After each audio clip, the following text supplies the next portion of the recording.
SQL injection, like I said. The kids and I in the Roots Asylum did this attack last year and this year. You're thinking, big deal, it was rigged for the kids. But Russia used the same SQL injection attack and successfully broke into a state board of elections website where they gained access to the voter records and exfiltrated them. They were then able to pivot into the network, and who knows what happened after that. This is outlined in Volume 1 on pages 50 and 51 of the Mueller Report if you don't believe me. Now let's start with the election system. The election system has a huge attack surface, over 10,000 voting precincts, voter registration databases, voting machines, reporting systems, and of course, election officials. As Dr. Latanya Sweeney said at the hearing on voting technology vulnerabilities, every step introduces a vulnerability. And I agree with you. And let me just say, there are problems everywhere. Most states lack the resources and technical expertise. And let's face it, they are election officials, not computer security experts. If not, we wouldn't be in this situation. They have aging equipment. Many of the voting machines that have been pawned at the voting village at DEFCON are still in use in many districts. They have a lack of consistent funding for security. A lot of the voting security money comes in a lump sum. This fixes problems now, but not in the future. States need consistent voting security budgets. Attacks by foreign adversaries with endless time and money versus the underfunded state and local election websites where Steve and Frank have to secure them along with all the other sites and help Bob print out his emails. Who do you think will win in that situation? Then NIST's election security research team consists of 1 full-time, 4 part-time, and 4 contractors. There are more people working at a single McDonald's than they are working on election security people. Like, really? So let's jump into more problems and how to solve them. This is me at the Pennsylvania Voting Machine Review, where we were allowed to examine the machines all we wanted. I drove them crazy. The simple-to-pick lock covers the USB ports that contain the votes and the software update port. So, wow. I mean, look at that. Now, for all of you wondering how the US election system works, here's a brief overview. Step number 1, voters must register to vote. It's not automatic because that would actually make sense. We want to make the election system as complicated as we can, right? Then you cast your vote. It's done at your local voting precinct, not the one by your work. It has to be by your house. So you gotta wake up early, go vote, and then go to work. And yes, it is not a national holiday. It's still a work day. Then the voter's identity is verified, and then your vote is cast. The voting machines differ from precinct to precinct. Then, the votes are tabulated at a local, then state level. In the presidential election, the Electoral College decides the president. This keeps the larger states from having too much power and is generally based on the state's popular vote. The Electoral College can be a talk in itself, but I'm just keeping it short for you guys. Okay, so here are a stack of voting machines at the voting village. Ta-da! At DEFCON. I'm pretty sure this was actually the first voting village at DEFCON too. Now, voter registration systems. They differ from state to state. Some have standalone systems while others tie in with their Department of Motor Vehicles driver's registration system. Everyone, including bad guys, nation states, and groups trying to upset democracy, is trying to hack these systems all the time. If you monitor an intrusion detection system, which is a machine that examines all the network traffic. You will see constant attacks like SQL injection, cross-site scripting, and other exploits from all over the world, including Russia, China, as well as Tor exit nodes. Okay, now there's something really important that I want you all to listen. If you're on your phones, pay attention, don't pick your nose, and listen to this. The scary thing is, election officials are not required to report any detected compromises or vulnerabilities in these systems. If the election was hacked, we wouldn't know. Maybe they know, but they don't have to tell us. So, yikes! Oh no! How do we fix this? Well, voter registration systems are things we actually know how to secure. Website and database security is something we know and have security standards for. So, let's use some guidelines. Number 1, there is OWASP. OWASP, or the Open Web Application Security Project. They have tons of resources, too many to list here. The NIST Cybersecurity Framework provides a way to identify, protect, and detect any compromises. Then there is OpenSCAP, or Security Content Automation Protocol, that supports automated configuration, vulnerability, patch checking, and security measurement. Then, my personal favorite, the SAFE Act, which is still currently sitting in Congress, but I really hope it becomes a thing. So here's more on the SAFE Act. The SAFE Act requires many important things, including voter-verified paper ballots. These are important because the voter actually verifies their vote. And then there is an analog paper trail, so you can check with a physical piece of paper. There are risk-limiting audits. That's where votes are counted by humans to make sure the machines are accurate. And using risk-limiting audits and voter-verified paper ballots are best defense against election tampering. Then, you've built your reporting system. Now what? Test it! First, make sure it actually works, because that's kind of important. Then have your team test it. Make sure you cover the basics like the OWASP Top 10, and fix the bugs.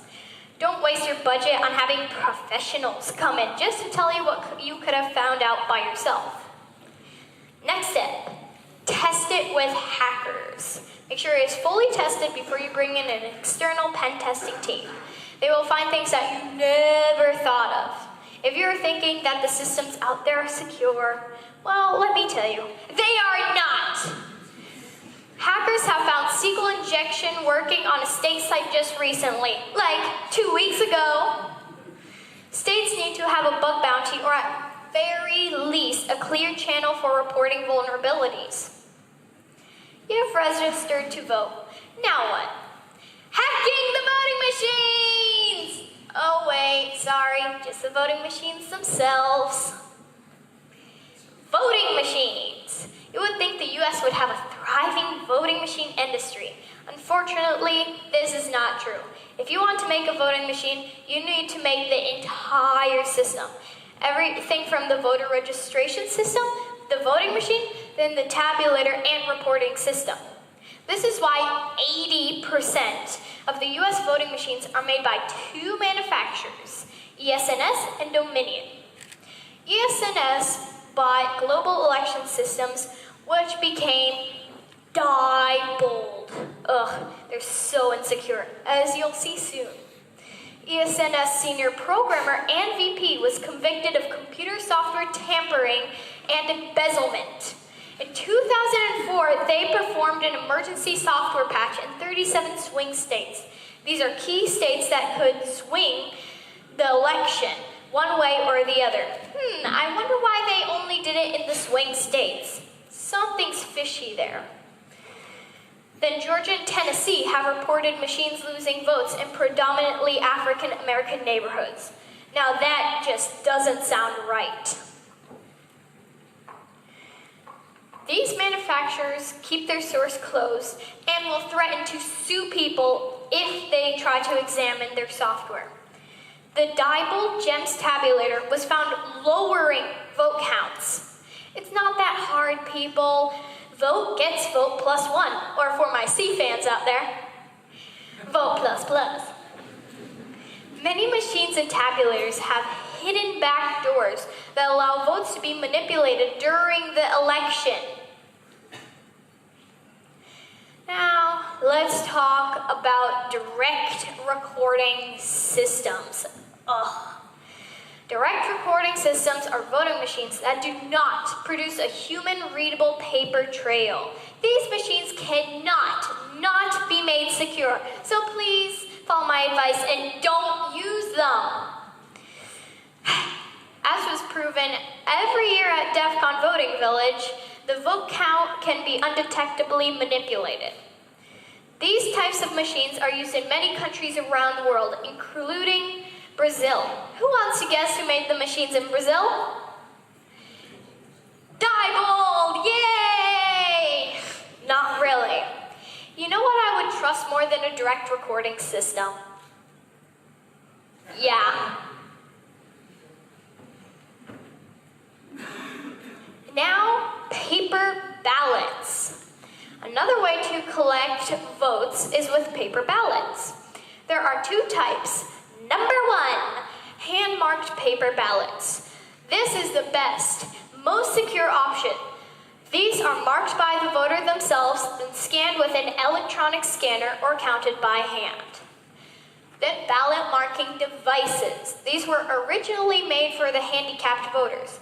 But with demand for paper ballots, the voting machine manufacturers saw an opportunity to sell more expensive BMDs as paper ballots. There are a few problems with these machines. If the machine flips your vote, what do? Was it a human error or a machine error? Some machines print a barcode as a paper trail. How do you know what it says? Fat bar, skinny bar, fat bar, skinny bar? Wait, that's just it. BMDs suck. Some new machines take up to 10 minutes to switch screens while voting. Texas machines unable to read RFID voter card causing massive delays. Brand new ESNS machines reporting 0 Democrat votes on printout. Hand count reveals Democrat won. I'm getting another thing coming in, another alert coming in. DREs suck. People want to get out of line and go to work. Brand new ESNS machines reporting 0 Democrat votes on printout. But then once they do a hand count, it reveals that Democrats won. That's just it. DREs suck. Virginia changed to hand-marked paper ballots, and the Democrats won for the first time in 20 years. Something's wrong there too. So now, let's hack a voting machine! Woo! The AccuVote is a direct recording system. Some of them have a printer so that the voter can verify their vote. Some don't. In 2007, 1 year after I was born, the source code was reviewed by state of California, and they found it was susceptible to viruses that could alter the vote count. My friends over at the Hacker House were able to load their own firmware into the machine and could do this. Hacker House 2020, election fixing software hack toy. Injecting new United States presidency, DC. And what does every hardware hacker ask? Can you play Doom on it? Yes, you can.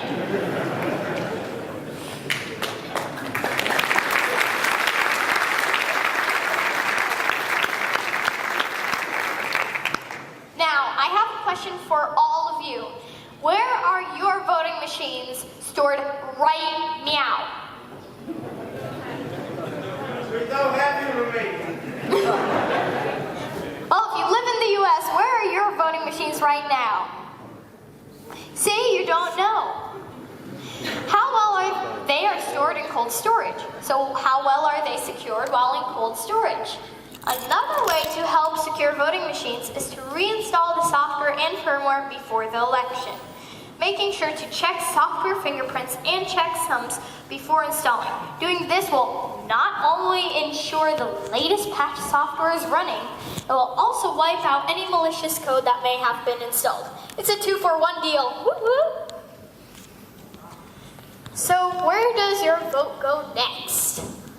Different election systems have different ways of delivering the final vote count. Votes are printed out in triplicate, checked and signed by poll workers. These are then phoned in and sent by car to the election office. USB sticks by car. Is that data file encrypted? If not, it can be manipulated. Some machines report their counts by cellular data transmission. This still goes over the public internet, but we all know how secure the internet is, right? Yeah. It is also worth stating that there is no established chain of custody rules for any of these delivery methods. So how do you secure it in transit? Well, you encrypt the records while being transmitted and while at rest. You perform risk-limiting audits to make sure the paper ballots match what the machine recorded. And please, do not use the public internet. The machine manufacturers want you to think that cellular modems are not connected to the public internet. Guess what? They are. Here is a diagram the manufacturers could learn from. This is me. That's the voting machine over there on the left, transmitting over the air with its cellular modem to the cell tower. That's connected to the public internet where my friend Rainbow Dash is taking a nap. Then the voting tabulator is connected to the internet behind a firewall. But firewalls do not stop hackers. Now, the next step. The next step is the vote count reporting systems. These, just like the voter registration systems, are standard things we know how to secure. And again, like registration systems, we should follow industry standards and guidelines. I recycled this slide. I'm going green. Ooh. Remember OWASP, NIST, OpenSCAP, SAFE, and remember, encrypt data in transmission and while at rest. Now, humans. They have so many flaws.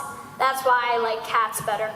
And let's face it, all the security in the world can't stop Bob from clicking on a link he shouldn't. Yeah, really, Bob? Come on. You can do better than that. Spear phishing campaigns exist and have been successful against voting machine manufacturers. Using fake emails, they can direct users to fake websites that compromise their machines. Mr. Kelly, who is a registrar of voters at Orange County, California, said at the hearing, "How well are my election officials trained not to click on links they shouldn't? Chances are, not well enough. Sorry, Mr. Kelly." Now, social engineering. Election officials must be regularly trained on how not to be socially engineered. Regular training is very important, not just during the election season. Now, fix the humans. States should form election working groups with local, federal, and state officials, including the Department of Homeland Security, the FBI, as well as the State Cyber Command. This knowledge should be shared across the entire state. So you're like, yeah, all these problems, all these solutions, what's the big fix? Well, we need to look at the election system as a very hackable security problem from the start. Security can't be something we just bolt on the end. The election system is one big hardware and and software system. So we need to train our developers and engineers, teach them secure coding from the start, teach them how to hack and think like a hacker so that they can better code systems that are more difficult to compromise. Send them to security conferences and hire hackers. They bring a different perspective.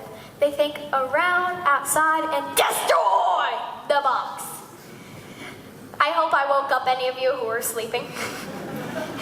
They're security-minded individuals to whom everything is a secured puzzle, just waiting to be solved. It's right there.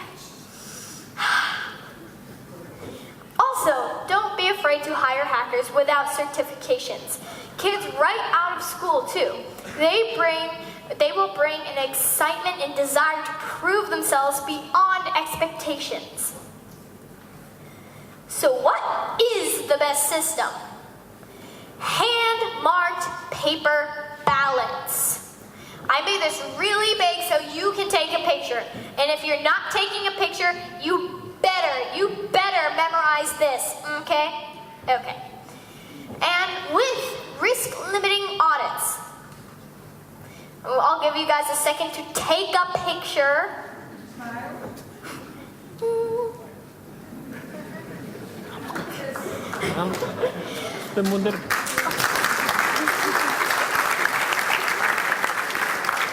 Okay, everyone, I have a big announcement to make.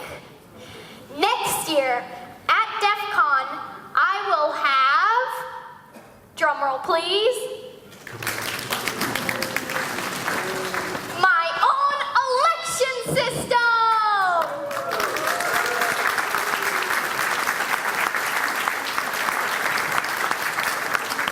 And a quick shout out to One Dark One for making this amazing logo. My election system that I'm making myself will be called Secure Open Vote. And this awesome logo has the S as the lock, the circle as the O, and the check mark as a V. Secure Open Vote. Cool, right? So what will Secure Open Vote be? Well, Secure Open Vote is an open source voting system used with hand-marked paper ballots, because that's the safest type. My goal is to have a complete end-to-end system. I figure I have the smartest hacker friends. We could probably make a pretty awesome election system. I hope to have parts of it available at DEFCON for the hackers to try to hack. Now, what are your questions?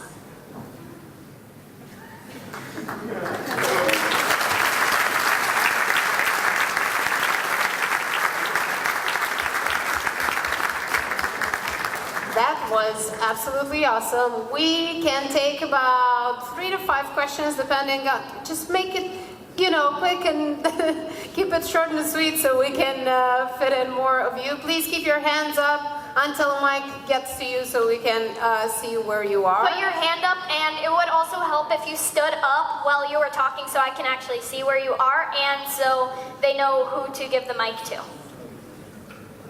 Okay, so if you have the mic, stand up. Stand up, whoever has the mic. I hope no one stole it and is running off with it in their let's backpack. go.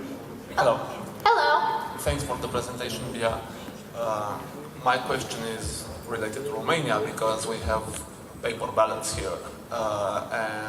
But we also have a problem where people stand in line to vote, especially people who are outside of the country and have to vote in consulates and places like that. So they are considering introducing electronic voting, and obviously, I guess no one here would trust the government to implement something like that because they like to screw it up. So what would you tell the Romanian officials who are considering introducing electronic voting, which you have in the US for a long time? Thank you. Paper ballots are amazing. I think they should stick with paper ballots. Please do not change to electronic voting machines. Those are super hard to secure. The elections can be tampered with. So please stay to paper ballots. And to solve that problem, I'm not sure if it is already, but if it isn't, then make it a national holiday. I think it should be everywhere. Yeah, and I don't know how many days they're allowed to vote. Do you know, Mom? Because you're Romanian. you know. Well, if you have like 3 days, maybe it could be more days than that, so people have more time to vote, more places to vote maybe, or a bigger space, a bigger precinct, a space to vote with more machines. So yeah, I hope that answers your question. Awesome. Let's go to the next one. Please stand up. Make yourselves show. Cool. Thank you for the presentation. I'm really amazed that you are so young and you've done this. And the question that I have is that what is the most important advice that you can give to the young girls out there who want to start a career in cybersecurity or hacking? I'd say just go for it. If you don't know where to start, there are a lot of resources on this amazing thing called the internet. And if it's a girl wanting to learn cybersecurity and hacking, a couple months ago, I just started Girls Who Hack on my t-shirt. It says, Girls Who Hack is, their motto is teaching girls the skills of hacking so that they can change the future. It gives free lessons on my website, girlswhohack.com, to any girl who wants to learn cybersecurity and hacking. Awesome. Keep that in mind. Woo.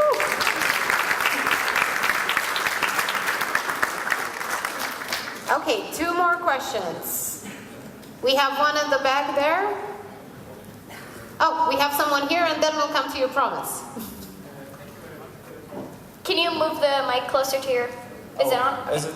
It's on, Yeah, it's on. okay. Okay, thank you very much for your talk. I'm wondering if there are any regulations, because the voting system from the US looks like inherently insecure, and I'm very curious, because the voting is the basis of our democracy, and I would expect to have really strong regulations in this area. Exactly.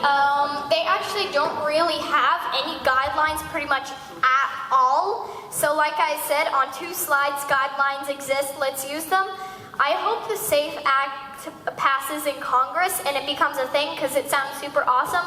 If we all change to hand-marked paper ballots and have it be a national holiday with risk-limiting audits, I'm pretty sure we can secure it way better than it is now. Awesome. So, one last question. I know we have someone there. Please give the gentleman a mic. Keep your hands up. Yes, yes.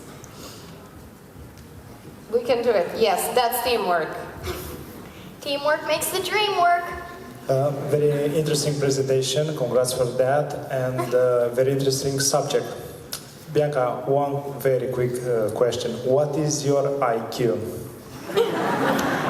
I've never taken a test, but I'm hoping it's really high. But your IQ isn't what your IQ is, it's about how you feel. Like you could even be 70 years old and super smart, or 5 years old and super smart.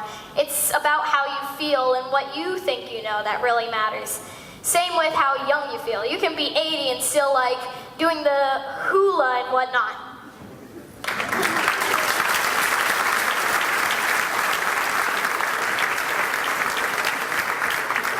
Thank you so much, Bia. It was so awesome to have you here on stage with us, and I hope this is only the first time and definitely not the last. So thank you again. Thank you.